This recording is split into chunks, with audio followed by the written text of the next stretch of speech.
Our reading for today is by Ernest Holmes. He writes, "Man is an individualized center of God-conscious life, a point in the infinite sea of life, and an intelligent, self-knowing point. Man is the outcome of God's desire to express himself as individuality. The whole meaning of experience is to promote this individuality and thus to provide a fuller channel for the expression of the supreme spirit of the universe." That's you. So welcome to those of you who may have just arrived in the sanctuary. I see you out there. The theme for the month of November is freedom from evil, or freedom from fear and error thinking. And my talk title is The Fruit of Good and Evil. Now, I don't think that it's too much of a stretch for me to say that there are some people in this sanctuary this morning that heard fruit and good and evil in the same sentence and immediately went to the Garden of Eden. Yes, I know that. And that is indeed what we're talking about today. Now, the story of the Garden of Eden is one of the best known stories in the Bible. It's the one biblical story that most of us first heard at a very early age. And the story that we heard at that very early age was that God created the earth and all of the plants and creatures living on it. And then God created man and breathed life into him and called him Adam. Sometime soon after that, God realized that Adam must be a little bit lonely, being the only one of his kind. And so he decided that he would make a wife for Adam. And so he took one of Adam's ribs and he used that to make the first woman, and he called her Eve. Now, Adam and Eve lived in a beautiful paradise that God had created called the Garden of Eden. And in this garden, there were many animals to talk to and to play with, and there were all kinds of different varieties of fruit trees to eat from. And there were two very special trees. One was the tree of life, and the other was the tree of the knowledge of good and evil. God told Adam and Eve that they could eat any amount of fruit that they wanted to from all of the trees, including the tree of life, but they were never, ever to eat any fruit from the tree of the knowledge of good and evil. Kind of get where the story's going, yeah? Now, one day, Eve was walking alone in the garden when a serpent whispered to her from one of the trees. And the serpent asked her, "You and Adam only ever eat fruit from the tree of life, but you never eat any fruit from the tree of the knowledge of good and evil. Why is it that you don't eat any fruit from that tree?" And Eve said, "Because God forbids it. We were told that if we ate or even touched any of that fruit, that we would die." The serpent hissed, "You won't die. God doesn't want you to eat the fruit from the tree of the knowledge of good and evil, because then you would be more like God. You would have all of that wisdom. He doesn't want you to." Eve kind of looked at this fruit now hanging on this tree, and it was looking kind of fresh and looking really delicious. And believing what she heard the serpent say about the fact that she would gain God's wisdom, she reached up into that tree of the knowledge of good and evil and plucked herself a big piece of that fruit, and she bit into it. And it was delicious. It was so delicious that she went looking for Adam to tell him that he must eat from some of that fruit also. But Adam said, "But God has forbidden it. He told us that if we ate it, we would die."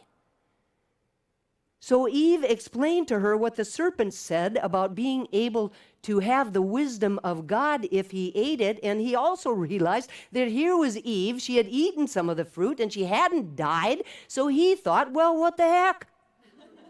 I'm going to have some too. So he reached up into that tree of the knowledge of good and evil, and he took himself a piece of fruit and he also ate it.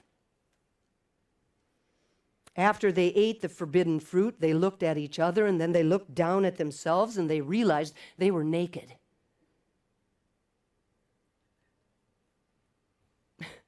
And they felt ashamed.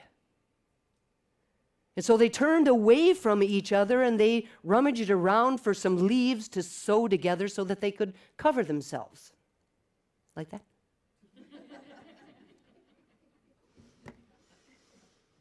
Now, when they became aware that God was coming, they felt guilty for disobeying him. They were afraid to face him, and so they tried to hide. But God already knew that they had eaten the forbidden fruit, and he was pretty angry and a little bit disappointed. So Adam tried, of course, to blame Eve. And Eve, of course, tried to blame the serpent for deceiving her, but both, in truth, had disobeyed him. And so God punished them both by banishing Adam and Eve from the Garden of Eden. Now, that's the story that we heard when we were very young. It explains how Adam and Eve, the first human beings, sinned, were separated from God, and were exiled from the Garden of Eden, from this paradise. Now, those of you here today, I would imagine, believe that there is something more to this story than meets the eye. That there's something more than just the literal telling of it. In fact, Ernest Holmes was known to have said that the story taken literally would be so ridiculous as to be positively absurd. And so what we need to do is to find a deeper meaning, a more metaphysical meaning for the story of the Garden of Eden. Ernest Holmes says the Garden of Eden typifies life in its pure essence. Adam means man in general, generic man. Man exists in pure life and has all of its agencies at his command. This is the meaning of his being told to till the soil and enjoy the fruits of his labor. I'm just going to tell some of you are fairly new to science of mind. There were no women living when Ernest Holmes was writing this stuff. Just so you know, I'm including all of us, men and women, in my mind, okay? But let's go back to the beginning of the story. God created the earth and all of the plants and living creatures that lived on it. God then made man and breathed life into man and called him Adam. Now, in the Hindu tradition, they have Brahman, which is the Godhead or God, and they have Atman. Atman is the individual soul. And the word Atman in the Indo-European languages, such as German, is related to the word breath. I'm getting a thumbs up from an Austrian up here in the front. Now, and then in Eastern cultures, the breath is often equated with life force or with vitality. So the Atman is our inner witness.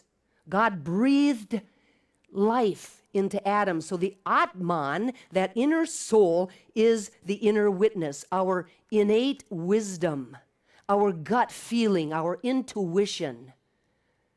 the deepest and highest part of our self with a capital S. God breathed that life into Adam, and we have that spark of the divine within each and every single one of us, with no exception, and we cannot be separated from it. Now, right off the bat, Adam and Eve are not really a man and a woman.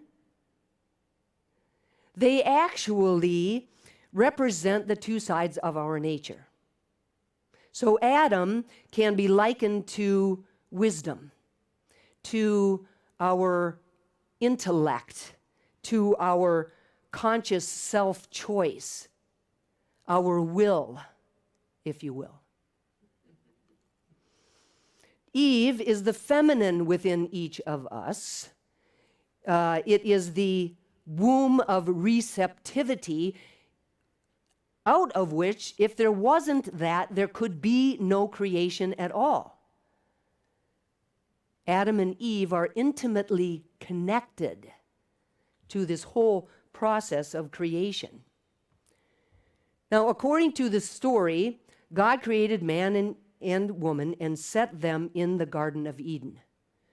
Now, the Garden of Eden metaphysically means a pleasant, harmonious, productive state of consciousness in which all possibilities for growth, all possibilities for evolution exist. When we are expressing in harmony with the divine, when we are bringing forth the qualities of the divine, of God itself, we are said to be in Eden. Heaven on earth, paradise. Now, what about that serpent? Truth Unity says that the serpent of the Garden of Eden is sense consciousness. It is our human perception, sense consciousness. It represents the life principle viewed from a material basis and may actually be called desire. It is the activity of life in an external expression, separate from and apart from the source of life. Again, this idea of separation.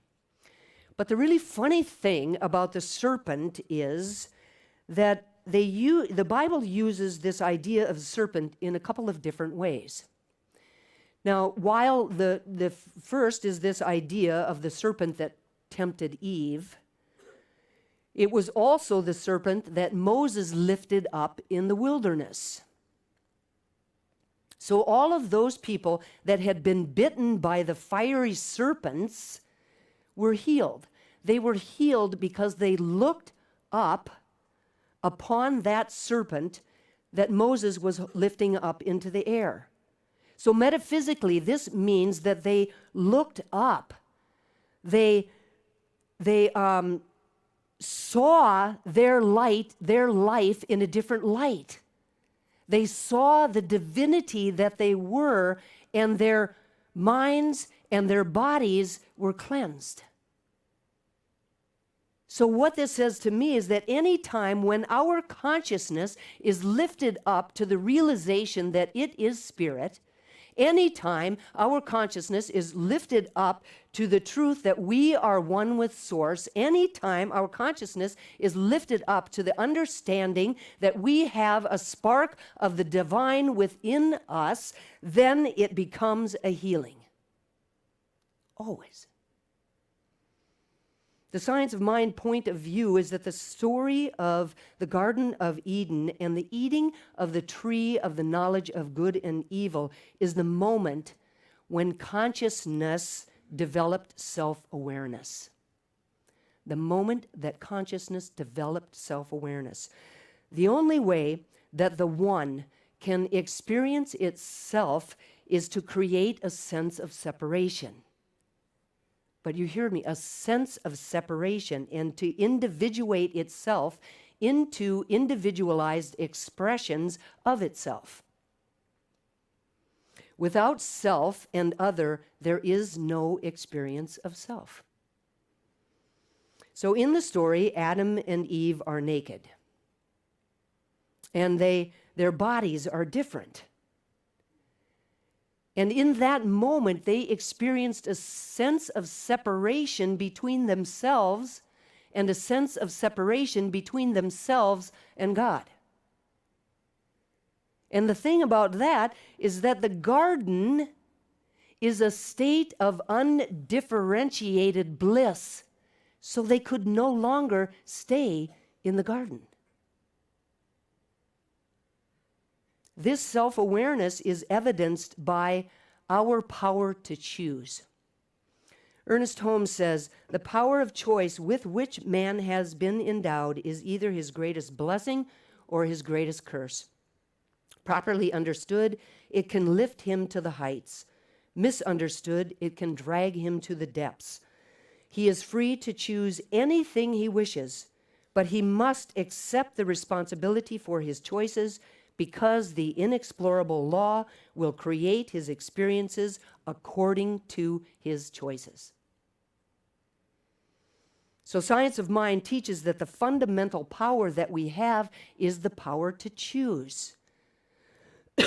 Our ability to choose sets the law in motion, and thus we are able to co-create. We have self-choice, and having self-choice means that there's more than one thing to choose from. That the very freedom that we have been given makes it possible for us to use that freedom, at least temporarily, for things that restrict us, for things that other people might look at and call evil. But it can really be no other way. It has to be that way for us in order to really, truly be free. Can you see that? Science of Mind believes that evil is never a thing that originated with God. That would be so against the nature of God that it could not happen. And yet, as human beings, we experience things in our life that we might call evil.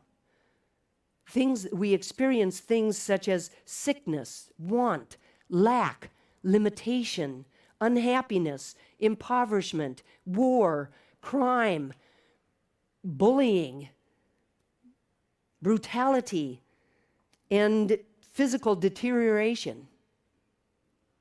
Ernest Holmes says, "We do not deny that people experience what we would call evil, for such a denial would be absurd and would place us in a position of saying that everything that we do not like is unreal. This is far from an intelligent position, for everything is as real as it is supposed to be, and people actually do suffer physical and mental pains. But if this suffering were designed by the all-creative wisdom, then we would not possibly escape it. God, and moreover, God himself would be evil." So the Science of Mind point of view is that good and evil are the inevitable dualism. Yeah, it's in the inevitable dualism, the pairs of opposites that exist on the physical plane in the manifest universe. Now, up and down, hot and cold, light and dark, love and fear, good and evil. These pairs of opposites are everywhere that we look, but they are not experiences in the absolute realm of spirit. I mean, could you ever imagine asking the vast, infinite presence of God where up is? The opposites that we experience on the material plane do not exist on the spiritual plane. Take, for example, joy. Joy is a quality of God. We arrived on the planet as the very presence of joy itself. And yet, on the earthly plane, we sometimes experience despair. Despair, that which we would call the direct opposite of joy.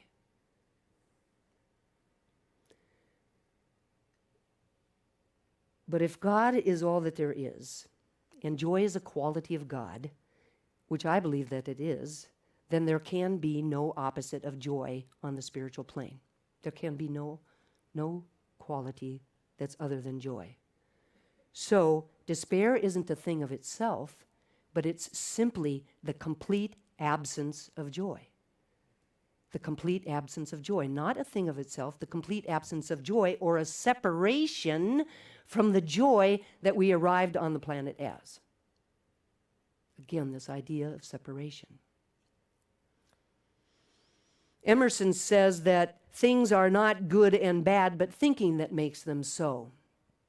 He and Ernest Holmes believe that good and bad are labels that we give to things out of our own perceptions, out of our own point of view.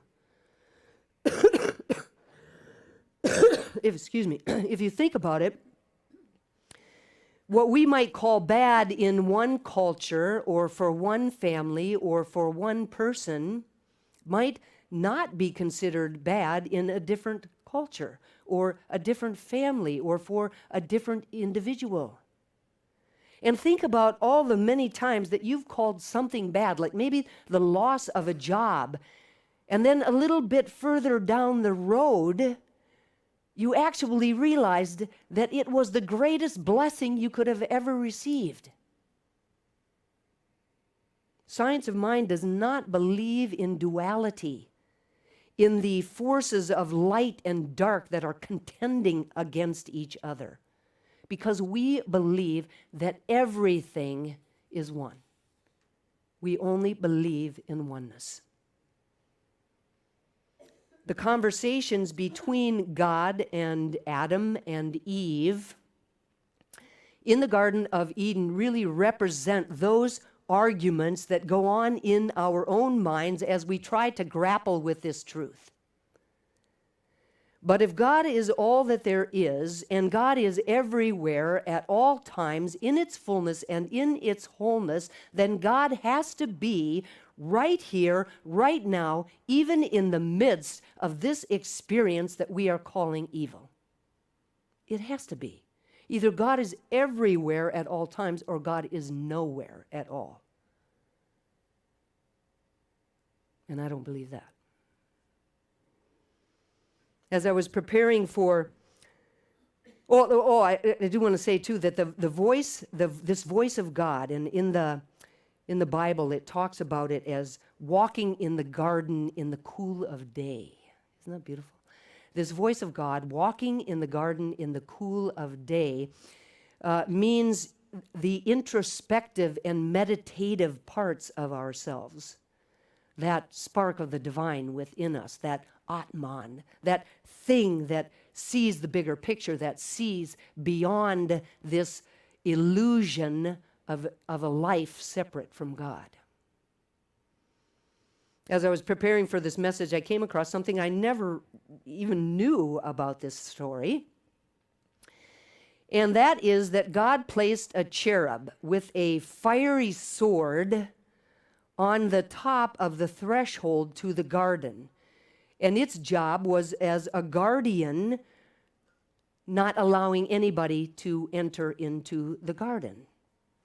And as the lovely Carol Cross will tell you, that a threshold guardian is one of the single most common features in a mythological story. And the only reason that they would have a threshold guardian in the story is because there is a way to get back in. So the nature of a threshold guardian is that there's supposed to be a way to overcome them somehow or some way.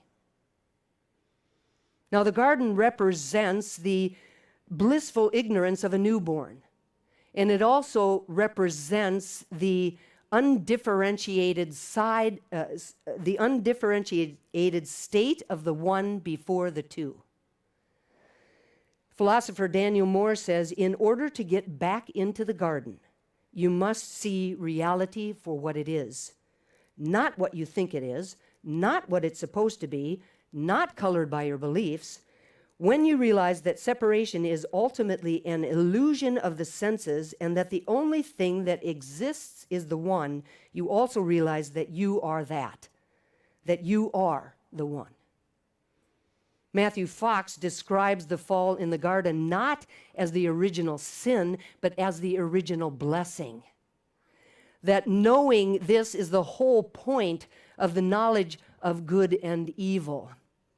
That the metaphysical idea behind this idea of good and evil is not about a moral or ethical good and evil, but more about our ability to choose to live our lives grounded in the truth of our oneness with God, or to turn our backs on the spiritual truth and live our lives by our own human capabilities alone. If we believe in duality, we will experience duality in our lives. The first garden was never meant to be ours forever. We had to leave it in order to learn who and whose we are. Our desire to get back to the garden is as natural as our breathing is.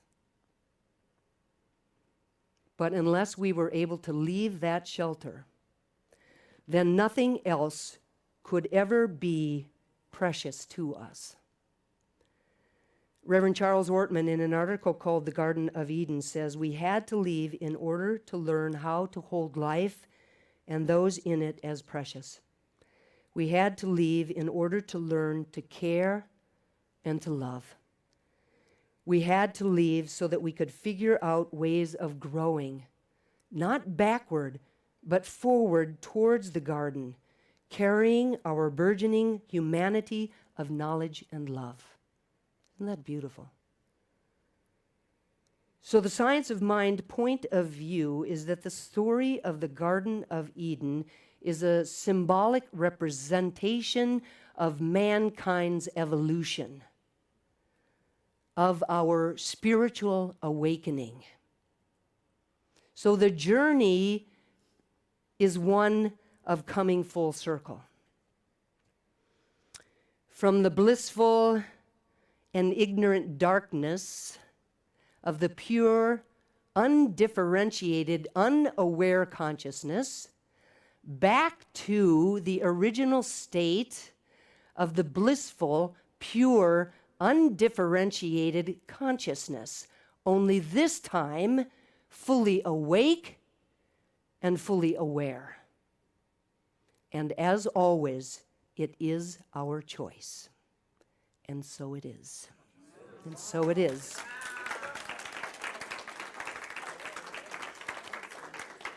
Please turn within.